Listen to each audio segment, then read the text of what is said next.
Students, आज हम लोग स्टडी करेंगे चैप्टर 7 इवोल्यूशन। ओके, 12th का चैप्टर है। 12th की एनसीईआरटी के अंदर ये चैप्टर है। ठीक है, अपने को जो टॉपिक लेना है वो टॉपिक है हार्डी-विनबर्ग इक्विलिब्रियम।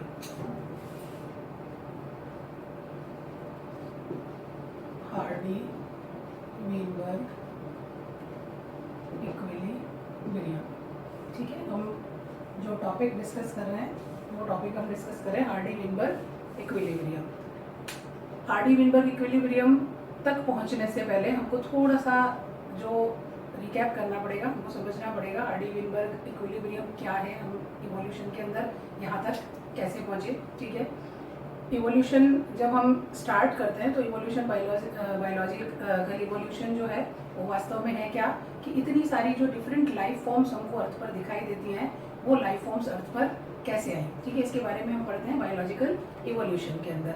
अब हम अगर वापस पीछे की तरफ जाएं, देखिए एक चीज़ मैं आपको बता दूं, इवोल्यूशन चैप्टर पढ़ने के लिए आपको केवल और केवल एनसीईआरटी काम में लेनी है। ठीक है, एनसीईआरटी की बुक से ही पढ़ना, इसके अलावा कोई रिसोर्स आपको तलाशने की जरूरत नहीं है। एनसीईआरटी की लाइन टू लाइन हम लोगों को पढ़नी है और उस लाइन का सीक्वेंस जो है वो हमको बनाते चलना, और चैप्टर को आप चैप्टर की तरह ना पढ़ के स्टोरी की तरह पढ़ना। ठीक है, अभी मैं टॉपिक आपको हार्डी-विनबर्ग इक्विलिब्रियम लूंगी, देन सेपरेट टॉपिक के ऊपर और अपन इस पर डिस्कस करेंगे इवोल्यूशन के ऊपर। तो हम एक बार रिकैप करते हैं और हम हार्डी-विनबर्ग इक्विलिब्रियम तक आपको पहुंचाते हैं। ठीक है, तो जब हमने रिकैप किया, इवोल्यूशन पढ़ने के लिए हम हमेशा पास्ट में चले जाएंगे, पीछे चले जाएंगे। हम आज प्रेजेंट में जो है वो कैसे है उसके लिए हमको क्या करना पड़ेगा, अपने पास्ट में जाना पड़ेगा। तो हम तेजी से इस चीज़ को लेकर के चलते हैं कि सबसे पहले हमने क्या देखा, यूनिवर्स फॉर्म हुआ, बिग बैंग थ्योरी देखी हमने कि किस तरीके से यूनिवर्स फॉर्म हुआ। देन उसके बाद हमने देखा ओरिजिन ऑफ लाइफ जो है वो किस तरीके से हुआ, ओरिजिन लाइफ कैसे हुआ। तो हमने उसके लिए कई सारी थ्योरीज पढ़ी और उस थ्योरीज के अंदर हमने पेनिस्पर्मिया थ्योरी भी पढ़ी, हमने एबायोजेनेसिस थ्योरी भी पढ़ी, हमने बायोजेनेसिस थ्योरी भी पढ़ी। और बायोजेनेसिस थ्योरी के अंदर हमने देखा कि स्पॉन्टेनियस जनरेशन जो है, लुई पास्चर ने हमको बताया कि लाइफ जो है वो प्री एग्जिस्टिंग लाइफ से आई। लेकिन अब फिर समस्या ये थी कि प्री एग्जिस्टिंग लाइफ से आई तो जो प्री एग्जिस्टिंग लाइफ थी वो कहाँ से आई। ठीक है, तो उसके लिए फिर हमने क्या किया, ओपेरिन एंड हेल्डेन का हमने जो उन्होंने ओपेरिन और हेल्डेन ने जो स्टेटमेंट दिया, जो उन्होंने बात बताई कि जो सिंपल इनऑर्गेनिक मॉलिक्यूल थे वो कॉम्प्लेक्स ऑर्गेनिक मॉलिक्यूल में चेंज हुए, then after complex organic molecule जो थे वो एक सिंगल सेल में इस तरीके से लाइफ के अंदर कन्वर्ट हुए। और उस एक्सपेरिमेंट को, उस स्टेटमेंट को प्रूव किया मिलर एक्सपेरिमेंट ने, मिलर ने लेबोरेटरी के अंदर वो सारी कंडीशंस दी। कुल मिला के ये सब चीज़ें आप डिस्कस कर भी चुके हो और सेपरेट चैप्टर्स में हम और डिस्कस करेंगे। हम एक सीक्वेंस बना रहे हैं और हम समझ रहे हैं कि हम हार्डी-विनबर्ग इक्विलिब्रियम तक पहुंच रहे हैं। ठीक है, देन आफ्टर उसके नेक्स्ट बात हमने बहुत सारी थ्योरीज और देखी कि ओरिजिन ऑफ लाइफ के लिए जो थ्योरीज थी, तो उन थ्योरीज के अंदर हमने देखा कि हमारे पास 3 कोनोटेशंस है। आप एनसीईआरटी ही पढ़ना और एनसीईआरटी की लाइन्स ही मैं यहाँ पर आपको डिस्कस कर रही हूँ। 3 कोनोटेशंस के अंदर हम कहते हैं कि कन्वेंशनल रिलीजियस जो थ्योरी है वो ये कहती है कि ये जो पूरा जो कुछ भी क्रिएशन हुआ है, ये जो क्रिएशन था ये एक बार में क्रिएट हुआ है, जो कुछ है वो एक बार में क्रिएट हुआ, ऐसा का ऐसा ही क्रिएट हुआ। दूसरा कोनोटेशन कहता है कि जो कुछ भी क्रिएट हुआ, जो लाइफ फॉर्म्स डाइवर्सिटी क्रिएट हुई है वो ऐसी ही क्रिएट हुई है और ऐसी ही आगे रहेगी, इसमें कोई चेंज नहीं होगा, जैसी क्रिएट हुई है वैसी ही रहेगी। तीसरा कोनोटेशन आता है कि अर्थ जो है वो 4000 ईयर्स पुरानी है। ठीक है, इन तीनों कोनोटेशंस को ब्रेक किया किसने, डार्विन ने। ठीक है, यहाँ डार्विन पिक्चर में आते हैं और पूरे चैप्टर का जो हम बोलेंगे सोल है वो है डार्विन।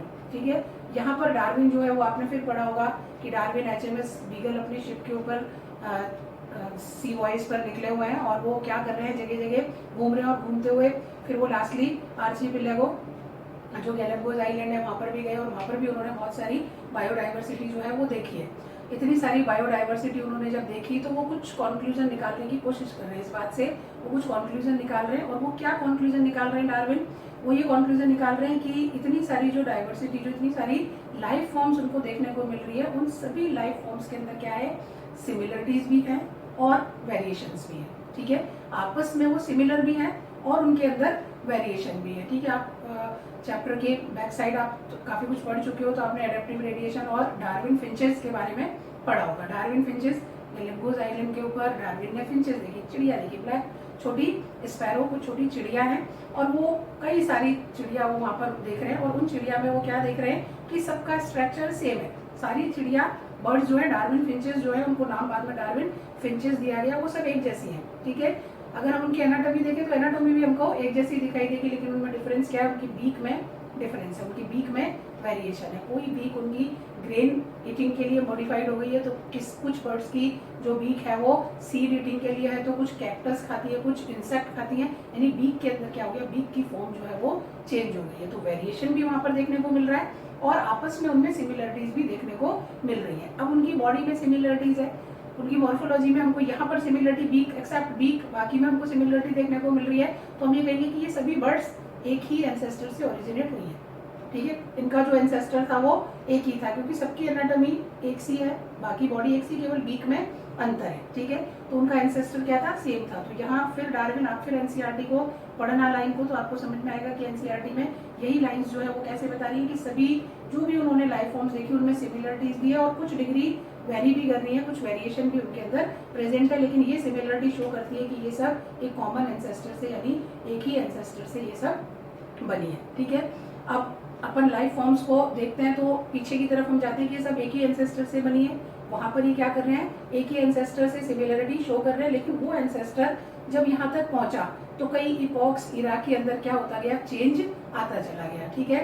तो वो किसमें चेंज आया, कुछ कुछ वेरिएशन उनके अंदर आते चले गए, और ये वेरिएशन किस लिए आए, एनवायरमेंटल स्ट्रेस की वजह से, कि एनवायरमेंटल स्ट्रेस हुआ, उनकी बॉडी में कुछ वेरिएशन थे, एनवायरमेंटल उस स्ट्रेस के अंदर कुछ ने क्या किया, उसको उस एनवायरमेंटल स्ट्रेस को बियर कर लिया तो वो सरवाइव कर गए, और जिसने नहीं किया वो क्या हो गए, या तो मर गए या कहीं और चले गए, वो वहां से उस पर्टिकुलर हैबिटेट को वो छोड़ करके कहीं और चले गए। तो हम क्या देख रहे हैं कि ये कैसे आया, ये वेरिएशन जो हमें बीक का वेरिएशन दिखाई दिया, या हमने एक एग्जांपल लेकर के बताया था कि बीक में वेरिएशन है। ये बीक वेरिएशन आया कहाँ से उनके अंदर, कि एनवायरमेंटल स्ट्रेस आया, जो भी एंसेस्टर था, जो इन सब का एंसेस्टर कॉमन था, उस एंसेस्टर जो भी जितने भी वो बर्ड्स थी जो इनकी एंसेस्टर थी, उनके ऊपर कोई एनवायरमेंटल जब स्ट्रेस आया, तो उस एनवायरमेंटल स्ट्रेस के अंदर जिन्होंने उस एनवायरमेंटल स्ट्रेस को, जितनी बर्ड्स ने उस एनवायरमेंटल स्ट्रेस को फेस किया, और फेस करके उन्होंने उसको क्या किया, एक तरीके से उस पर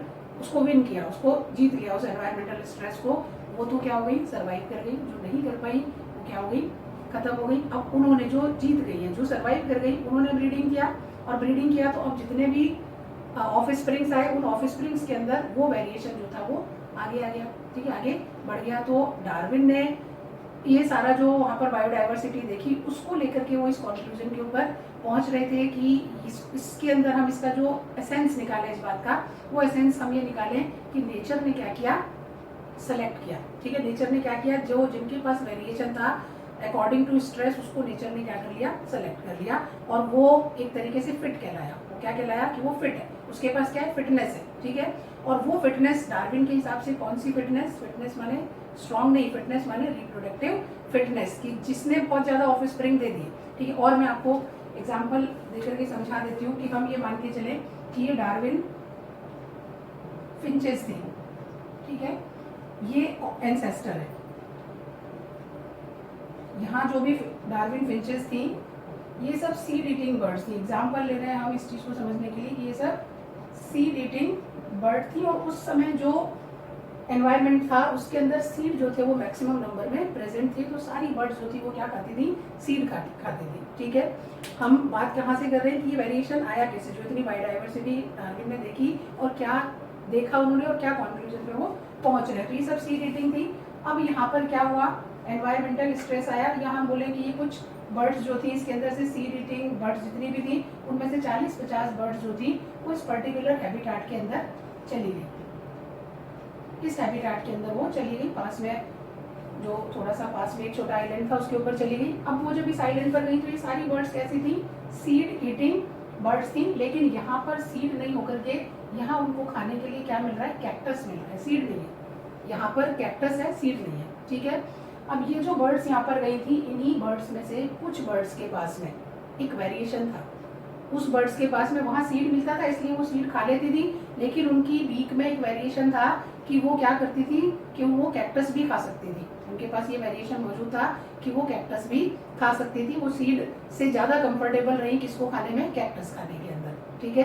तो वहाँ पर वो क्या करने लगी, इनमें से 4 जो थी वो कैक्टस को इजीली खाने लग गई, क्योंकि उनके पास ये वेरिएशन मौजूद था कि वो सीड खाती थी, लेकिन अगर उनको सीड से नरम चीज़ मिलती है तो वो और ज़्यादा कंफर्टेबल है। लेकिन उस समय सीड मिल रहा था तो वो आराम से सीड भी खा रही थी, लेकिन अब उनको उनकी मन माफिक चीज़ मिल गई, कैक्टस मिल गया, उन्होंने कैक्टस को खाना शुरू कर दिया। और ये जो बाकी वाली थी, ये केवल सीड खाने की आदत थी इनको, तो ये क्या हो गई, खत्म हो गई।